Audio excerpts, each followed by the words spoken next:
तो फाइनली आज मेरा जेईई मेंस का एग्ज़ाम हो गया है और मैं आज अपना एग्ज़ाम देकर आया हूँ सुबह। और ये कोई मोटिवेशनल वीडियो नहीं होने वाली है, ना ही हम डिस्कस करने वाले हैं कि शिफ्ट कैसी थी, पेपर कैसा था, नहीं। फिर क्या है ये? ये बेसिकली एक शिकायत या कुछ फ्रस्ट्रेशन टाइप की वीडियो है जो कि है मेरे अंदर कुछ लोगों के प्रति, इस पूरी जेईई इंडस्ट्री के प्रति। और ये सिर्फ मेरी कहानी नहीं, ये हर उस एवरेज बच्चे की कहानी है जिसने बहुत कुछ फेस किया है इस पूरी जर्नी के अंदर। तो बाय द वे मैं एक पार्शियल ड्रॉपर हूँ, 19 साल का एक लूज़र हूँ जिसने 5 मेंस के अटैम्प्ट दिए थे और कोई अच्छी परसेंटाइल नहीं ला पाया था, और एक एडवांस का भी अटैम्प्ट दिया था बट कुछ हुआ नहीं। किसी आईआईटी में नहीं हूँ, किसी एनआईटी में नहीं हूँ, एक छोटे से प्राइवेट कॉलेज में फर्स्ट सेमेस्टर में बीटेक कर रहा था, बट स्टिल मैंने जेईई मेंस का एक और अटैम्प्ट दे दिया था अभी। तो स्टार्टिंग से स्टार्ट करते हैं। 10th क्लास ख़त्म होती है, 95% मार्क्स आ जाते हैं। लोग कहते हैं तुम तो टॉपर हो, हमें लगता है हाँ हम तो भाई बहुत बड़े 30 मार्क खाए हैं। और जेईई नीट जैसे तुच्छ एग्ज़ाम तो बाएं हाथ का खेल है हमारा, आराम से क्रैक कर ही लेंगे बिना कोई रिसर्च किए। क्या करना है, कोई हॉबी इंटरेस्ट नहीं, सीधे कूद गए भैया, हम भी से तैयारी करेंगे, पीयर प्रेशर में आकर के कूद गए, ठीक है जेईई की तैयारी करेंगे। एक बहुत फेमस कोर्स ले लिया था ऑनलाइन, यूट्यूब पे रिसोर्स हैं, दुनिया भर की बुक्स डाउनलोड कर ली, पीडीएफ मॉड्यूल्स मंगा लिए बहुत सारे अलग अलग अलग कोचिंग के। हालांकि कभी खोल के नहीं देखे वो बात अलग है, रखे रहे पूरे 4 साल तक कभी खोल के नहीं देखे, बस मेरा कमरा उन लोगों ने जो है डेकोरेट कर दिया था बढ़िया। During my preparation time, instead of solving fucking questions, I was addicted to IIT porn. You know, IIT के बिल्डिंग के एडिट्स देख रहा हूँ भाई। जब मैं इंस्टाग्राम खोल रहा हूँ मेरे को IIT की बिल्डिंग के एडिट्स दिख रहे हैं, वहाँ के फेस्ट के वीडियोस दिख रहे हैं, मैं पूरे दिन वही देख रहा हूँ। पढ़ाई लिखाई छोड़ दी, नहीं वो सब नहीं यार, उस पर थोड़ी होगा सिलेक्शन। सिलेक्शन तो इसको देखने से होगा। और बिलीव मी, मुझे कभी आईआईटी से प्यार नहीं था, ना ही मुझे जेई से प्यार था, ना ही मुझे पढ़ाई करनी थी, रिसर्च पीएचडी ना, वो सब नहीं। मुझे सिर्फ सोसाइटी ने भर दिया कि आईआईटी है तो इज़्ज़त है, और इज़्ज़त के लिए हम कुछ भी करेंगे, इसलिए हम बस कूद गए कि हाँ चलो हम तैयारी करेंगे, हमारा हो जाएगा, रेस्पेक्ट मिलेगी। पढ़ाई लिखाई से मतलब ही नहीं था, बस कैंपस अच्छा है बस ठीक है, दैट्स इट। मज़े करने थे बेसिकली, कभी मन तो था नहीं। तो वही है, नहीं हुआ हमारा। अच्छा, तो तुम पूछोगे कि 12th में नहीं हुआ तो ड्रॉप क्यों ले लिया था फिर? तो ईगो, मेरी ईगो बीच में आ गई थी, और बहाने भी कह सकते हो बेसिकली। तो 12th क्लास ख़त्म हुई, लगा कि ड्रॉप ले सकते हैं, क्योंकि मेरे से कैसे नहीं हुआ यार, मैं तो टॉपर था, मेरे से क्यों नहीं हुआ। झूठ बोल दिया घर पे कि बोर्ड्स थे, प्रैक्टिकल्स थे तो नहीं कर पाया, अब की बार कर लूँगा पक्का। और जब मैंने सोचा था कि 11-12 में जो छूट गया था वो मैं ड्रॉप में पढ़ के जाऊँगा, मेरा हो जाएगा, बट जो मैंने ड्रॉप में पढ़ा तब तक मैं वो भूल गया जो मैंने पहले पढ़ा था 11-12 के अंदर। तो मेरे मार्क्स बहुत कम आए ड्रॉप ईयर में भी। और सबसे बड़ी गलती जो मैंने की वो थी ड्रॉप ईयर में कोटा जैसी वाहियात जगह पर चले जाना। इतनी गंदी जगह है वो, लिटरली वहाँ पर आपको लाशें मिल जाएंगी चलते फिरते, नीली पीली काली हरी टी शर्ट्स के अंदर यूजुअली। और सिर्फ इतना ही नहीं, मैंने तो अपनी लाइफ में एक ऐसा मोमेंट फेस किया जिसके बाद मैं 3-4 दिनों तक सो भी नहीं पाया था। मैंने एक लाइव मर्डर, मर्डर बोलें या सुसाइड बोलें जो भी है, विटनेस किया था। एक लड़की बिल्डिंग से कूद गई, और खून पड़ा हुआ है रोड पे, पुलिस वाले वगैरह वगैरह, मतलब एम्बुलेंस वगैरह आ रखी है। कैन यू इमेजिन, एक 17 साल का लड़का जो ये सब देख रहा है, इतना स्ट्रेस झेल रहा है, क्या बीतती है उस पर, क्या वो फेस करता है, उसकी लाइफ टाइम सेल्फ कॉन्फिडेंस का क्या हो जाता है उस बंदे का। मेरे साथ वही हुआ। एक एक एक एक बच्चा जो कि इतना ज़्यादा सोशल हुआ करता था, बचपन में डांस वगैरह करना, स्टेज पे परफॉर्म करना, लोगों से खुशी खुशी बात करना, एकदम सोशलाइज रहना, एक्सट्रोवर्ट, वो आज हार्डली किसी से मिलता है, किसी से बात करता है। इवन यूट्यूब पे ये मेरी पहली वीडियो है, इतना एफर्ट करने के बाद आज मैंने अपना कंफर्ट जोन तोड़ा है और मैं ये बना रहा हूँ। एक ऐसा बच्चा जिसको स्पोर्ट्स पसंद था, उसका वेट इतना कम हो गया था, अंडर वेट हो गया था, माल न्यूट्रिशन जैसा लगता था।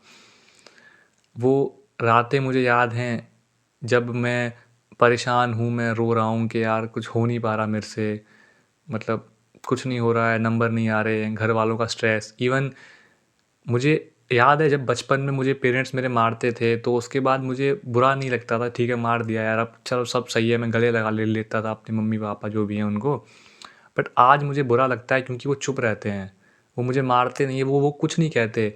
बट वही उनकी जो साइलेंस है ना, वो मुझे हर्ट करती है अंदर अंदर, मुझे और गिल्टी महसूस करवाती है कि मैं कुछ कर नहीं पाया उनके लिए, वो चुप हैं। और मैं पता नहीं क्यों अपने आप को कोसता हूँ इसलिए कि मैं कुछ नहीं कर पा रहा हूँ उनके लिए। सिर्फ इतना ही नहीं, बहुत सारे और कॉन्सिक्वेंसेस मैंने झेले इसके अलावा भी। तो पता नहीं क्यों, कौन है ज़िम्मेदार इसका। जीतू भैया ने कहा था ना कि आईआईटी इसलिए एम करो क्योंकि टफ़ है और टफ़ बैटल लड़ने से लाइफ में कॉन्फिडेंस आता है। बट वो शायद ये बताना भूल गए थे कि जब नहीं होता ना, जब हमारा सिलेक्शन नहीं होता तो इतना गंदा सेल्फ कॉन्फिडेंस हार्म हो जाता है ना कि कई साल लग जाते हैं उससे ओवरकम करने में। और मैंने तो अपने 4 साल ऑलरेडी वेस्ट कर दिए एक ऐसी रेस में जहाँ मुझे कभी भागना ही नहीं था। जेन्युइनली कभी मेरा मन ही नहीं था, बट फिर भी मैं पता नहीं क्यों भागा, जस्ट बिकॉज बाकी सब भाग रहे थे। और मैं आज भी देखता हूँ कि लोग भाग रहे हैं, मेरे साथ के मेरे जूनियर्स सब भाग रहे हैं। क्यों? I don't even fucking know. मैं जानना चाहता हूँ, मुझे बताओ कोई। और तुमको पता है, अगर कोई बच्चा या कोई स्टूडेंट तुमसे कह रहा है ना कि कोटा बहुत अच्छी जगह है, तो भाई दो ही रीज़न्स हो सकते हैं। या तो वो बहुत भयंकर वाला टॉपर है, एकदम रैंकर है, उसके अच्छे मार्क्स आते हैं, वो एकदम बढ़िया पढ़ाई वढ़ाई करता है, अपना फोड़ रहा है बढ़िया। या तो वो निहायती हरामी किस्म का इंसान है जो अपने बाप के सिर्फ पैसे बर्बाद करने के लिए वहाँ पे गया हुआ है, सिर्फ पैसे वेस्ट करता है, मज़े करता है, क्योंकि कोई वहाँ पे देखने वाला तो होता नहीं है, बच्चों को कुछ भी कर रहा है अपनी मर्ज़ी से। तो दो ही केसेस वहाँ पे आपको देखने के लिए मिलेंगे। लेकिन हम और तुम जैसे जो एवरेज बच्चा है ना, जो एवरेज है, वो हमेशा सफ़र करता है भाई। उसके लिए वो जगह हेल, नरक से कम नहीं हो सकती भाई, इतनी वाहियात जगह है ना वो। मैं बता नहीं सकता भाई तुमको, वर्ड्स में एक्सप्लेन ही नहीं कर सकता जो हालत उस जगह ने मेरी की है ना।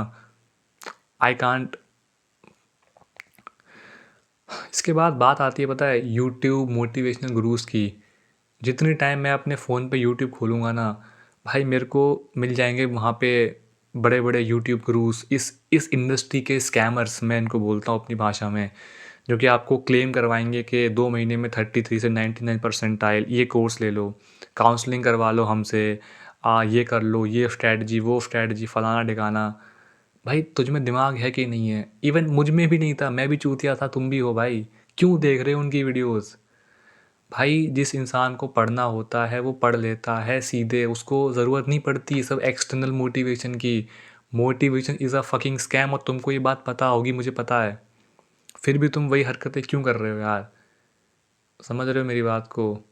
एक हलवाई क्यों कहेगा कि मेरी मिठाई ख़राब है? भाई कभी नहीं कहेगा वो तो चाहता है कि उसकी चीज़ें बिकें, और तुम वही कर रहे हो, तुम खरीद रहे हो जा कर के भाई। समझो, ये पूरी इंडस्ट्री मेरे को लगता है एक स्कैम है। तुम इस इंडस्ट्री को अपने ईगो को बीच में ले आते हो, या तो इसको अपने इमोशनल पर्सपेक्टिव से देखते हो कि ऐसा है ऐसा नहीं है, बट ऐसा कुछ नहीं है मेरे भाई। ये सिर्फ एक बिज़नेस मॉडल है जहाँ पर कोचिंग वाले आपके बाप के मेहनत के पैसों को आपसे छीन रहा है, या जो भी कह लो, वही है। और ये यूट्यूब गुरुज को इनको पैसा मिलता है स्पॉन्सरशिप से, और आप इनको व्यूज़ भी दे देते हो जा कर के, जहाँ आप वनरेबल होते हो या आपका फ़ायदा उठा लेते हैं। और बस इनका चल रहा है बढ़िया धंधा, और पिस कौन रहा है? हम जैसे तुम जैसे लोग जो तैयारी करने तो आते हैं, बेचारे मासूम 16-17 साल के बच्चे। हर कोई भाई इनका ही खून चूस रहा है भाई, हर कोई। एक तो अच्छी बात है चलो कि इन लोगों ने ड्रॉप्स कम रखे हुए हैं, मतलब 3 अटैम्प्ट होते हैं मेंस के और 2 एडवांस के। अगर यहाँ पर भी ना नीट की तरह होता ना भाई, अनलिमिटेड अटैम्प्ट्स, तो मुझे कोई शौक नहीं होता, यहाँ पे भी मैं लोगों को 10-10 ड्रॉप्स लेते हुए देख पाता भाई। होता है जेन्युइनली, नीट में मैंने देखा है 6-6 7-7 ड्रॉप्स, मेरे पर्सनल में लोगों को जानता हूँ जिन्होंने लिए हुए हैं। तो ये तो भाई, चलो एक चीज़ तो अच्छी है इस इंडस्ट्री की, यहाँ पे ड्रॉप्स कम है मतलब। अब तुम लोग पूछोगे कि भाई तूने सेकंड ड्रॉप क्यों ले लिया फिर? तो इसका तो रीज़न मुझे भी नहीं पता। जब मैं कॉलेज में आ चुका था फिर भी मैंने ड्रॉप लिया, क्योंकि वही चीज़ है यार, स्टेटस। भाई देखो, पढ़ना तुमको इंजीनियरिंग है यहाँ पर भी वहाँ पर भी, पर वही है ना कि मुझे पढ़ाई से प्यार था ही नहीं, मुझे इंजीनियरिंग से प्यार था ही नहीं। और मैं लिख कर के दे सकता हूँ आपको, मेरी तरह 50% एस्पिरेंट्स का यही है। उनको इंजीनियरिंग या पढ़ाई से प्यार नहीं है, उनको सिर्फ उस बिल्डिंग, उस स्टेटस और एक जो टैग होता है ना IITian NITian का टैग, जिससे जॉब मिल जाएगी कभी भी, बोलोगे मैं IIT से पास आउट हूँ, इस चीज़ से प्यार है, ये लालच है हम लोग का। इसलिए हमारा नहीं हो रहा है, और अगर हम पहुँच भी गए ना वहाँ पे तो खुश नहीं रह पाएंगे मेरे भाई। मैं इस टियर 3 कॉलेज में हूँ, बट फिर भी मैं यहाँ पे खुश नहीं हूँ, क्योंकि मुझे पढ़ाई से प्यार नहीं था ना, इंजीनियरिंग से मुझे प्यार नहीं था, मुझे कुछ और करने की चुल मचती रहती है। इसीलिए मुझे नहीं पता मेरा क्या होने वाला है आगे चल के। शायद मैं कॉलेज ड्रॉप करके कहीं और एडमिशन लूँगा या कुछ भी करूँगा, आई डोंट नो, अभी मुझे कुछ नहीं पता। बट यही सच्चाई है, और मैं चाहता हूँ यार कि इंडिया में कुछ ऐसा हो, कुछ करियर काउंसलिंग से रिलेटेड कुछ हो। मतलब यार यूथ कर क्या रहा है, मतलब कुछ भी कर रहा है भाई, जो मन में आ रहा है वो।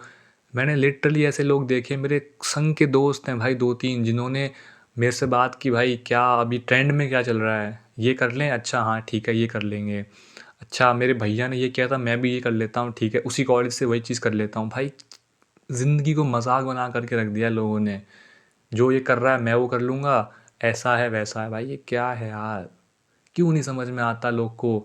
और मैं कौन होता हूँ ये सब कहने वाला यार, मैंने खुद गलतियाँ करी हैं। मैं 19 साल का हो गया हूँ, फिर भी मैं अभी तक वही गलती करता आया हूँ। वो तो बेचारे 15-16 साल के बच्चे ही तो हैं, उनसे गलती एक्सपेक्ट की जा सकती है। बट ना ही पेरेंट्स को समझ में आता है, ना ही कोई करियर काउंसलिंग हो रही है स्कूल्स कॉलेजेस में। भाई ये बहुत गलत जगह जा रहा है अपना सिस्टम, पता है तुमको, मुझे फील होता है। तो मैंने 4 साल में अपनी बहुत सारी एनर्जी वेस्ट की, कौन है ज़िम्मेदार इसका? कोई है जो मेरे को जवाब देगा कि, मतलब कोई जवाब या कुछ ऐसा? नहीं भाई, कोई नहीं आगे आता। इवन वही है ना, जब आपके सपने पूरे नहीं होते तो लोग भी कहते हैं कि नहीं कर पाया तू। वही ना, जब अगर हो जाता तो सबका था, सबका सपना था, नहीं हुआ तो सिर्फ मेरा था। वही चीज़ है भाई। कोई नहीं तुम्हें फेलियर के बाद लाइक अपनाएगा कि हाँ चल कोई ना, तूने ट्राई किया ना। भाई यहाँ पे सिर्फ रिजल्ट की वैल्यू होती है, ये हार्श रियलिटी है अपने इस देश की या अपने वर्ल्ड की, जो भी तुम कहना चाहते हो। No one will support you during your struggles. हर कोई बाद में आएगा जब आप सक्सेसफुल हो जाओगे तब, या आप फेल हो जाओगे तब आपको ताने मारने, तो वैसे ही वो लोग आ जाएंगे भाई। तो अब कोई कमेंट में आएगा, मेरे को गालियाँ देगा कि भाई तेरा तो हुआ नहीं, तू तो फेलियर था, तो तू क्यों ये सब बदनाम कर रहा है जेई को, ये इतना मुश्किल भी नहीं है, ऐसा है वैसा है। भाई तेरी बात सही है, तू गाली दे यार, मुझे मुझे बुरा नहीं लगेगा, मैं डिज़र्व करता हूँ गालियाँ। बट मेरा सवाल तेरे से ये है कि क्या सिर्फ मैं ही हूँ इस पूरी इंडस्ट्री में जो कि ये सब फेस कर रहा है? आई बेट यू कि मेरी जैसे हज़ार लाखों लोग ऐसे और हैं जो सेम चीज़ें फेस करते हैं। और मैं चाहता हूँ कि अगर एक बच्चे की भी ज़िंदगी सुधर जाए ना तो मुझे अच्छा लगेगा। तो वही है भाई, हर कोई लाइक प्रॉब्लम्स निकालने आ जाता है कि ये कमियां हैं, ये ऐसे, ये, बट कोई सॉल्यूशन देने कभी नहीं आगे आ रहा है कि हाँ इसको मैं ऐसे सॉल्व करूँगा। नहीं, किसी को फ़र्क नहीं पड़ता भाई, सब मूव ऑन कर जाते हैं। जब तक खुद पे बीतती है तब तक ही उनको लगता है, बाद में वो भी अपने बच्चों को उसी में डालेंगे, मुझे पता है भाई। ये जो बच्चे कहते हैं ना कि मैं अपने बच्चों को कभी नहीं करूँगा, भाई जब वो बड़े हो जाएंगे ना वो भी ये सब करेंगे। तो वही है भाई, ये सब चीज़ें बोल के शायद मुझे थोड़ा सा हल्का फील होगा अब। जो भी मेरे अंदर भड़ास थी मैंने निकाल दी, आई डोंट नो क्या होगा इसके बाद। सो अगर आपने मेरी वीडियो अब एंड तक देखी है तो थैंक्स उसके लिए।